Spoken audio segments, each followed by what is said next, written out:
From health challenges to personal transformation, Nikki Nardizzi's inspiring journey showcases the power of creating a life by design. In this empowering talk from the Speaker Salon Showcase, she shares her recipe for self-empowerment and encourages you to craft a fulfilling existence that honors your true self. Get ready for a big talk that will inspire you to take charge of your own life's story.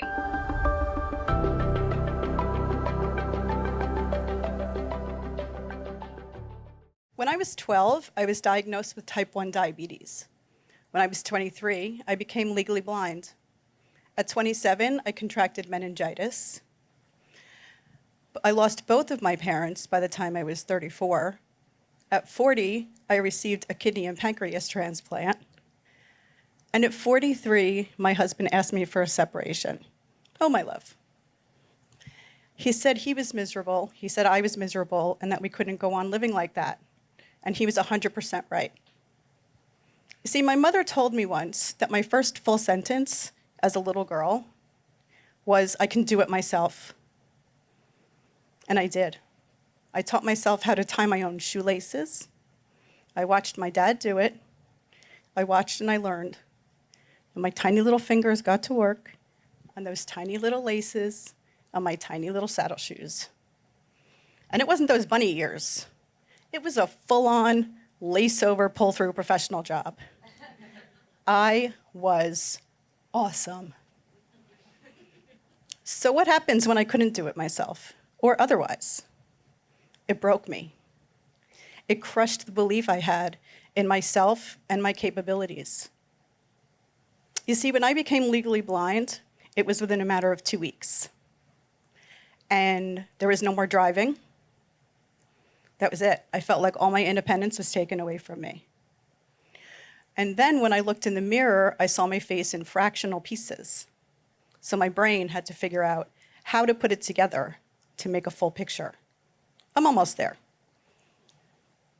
And then when I became legally blind, it was 1993. Yes, the 1900s.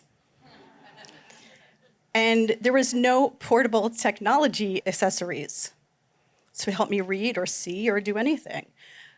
The machines were so big, I would have had to add an extension on my house just to read my Cosmos and Vogues. It was insane. So I felt aimless and a bit hopeless. And I felt like I was living in a darkened room in front of a blurry TV. But I am not here to talk about all the bad stuff that happened to me.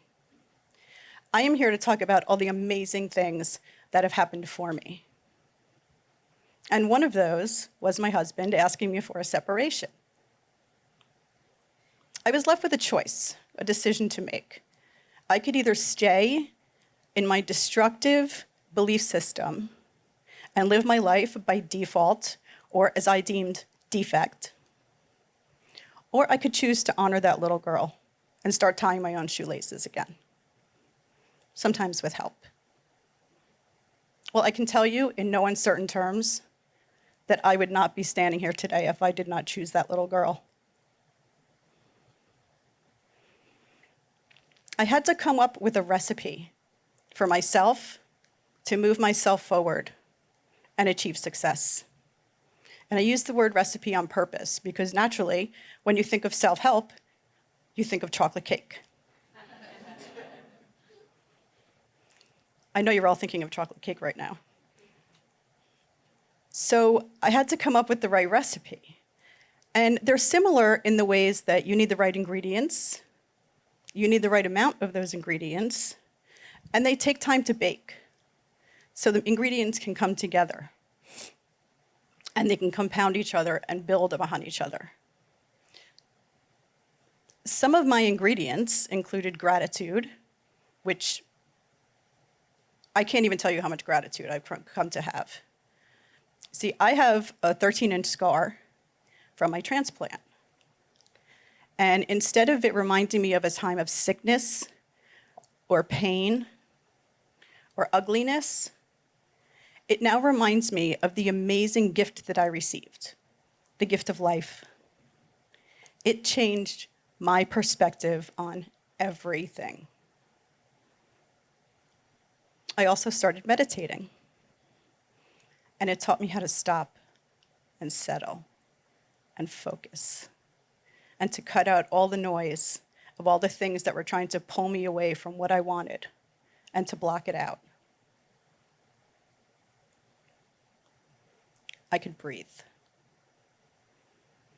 And another one is music. I have always been very emotionally and profoundly affected by music, but I never understood how to purposely use it to create an energy that I was looking for. I just let it happen. So I started coming up with playlists.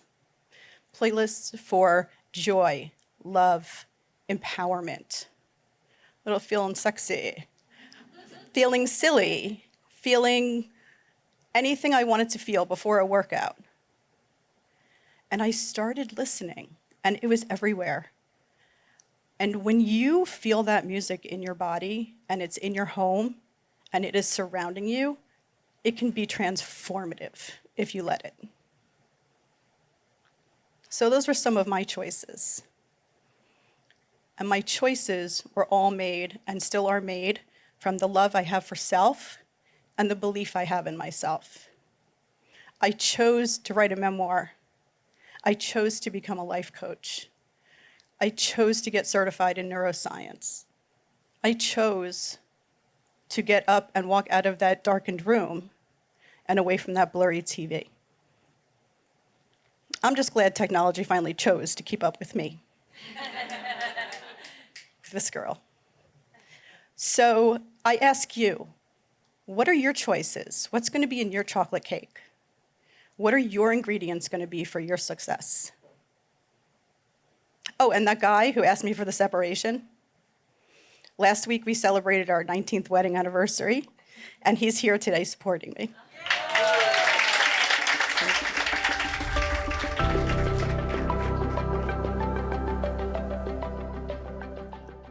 If you loved this big talk, I would love to hear from you in the comments what your takeaways were so I can celebrate and support you.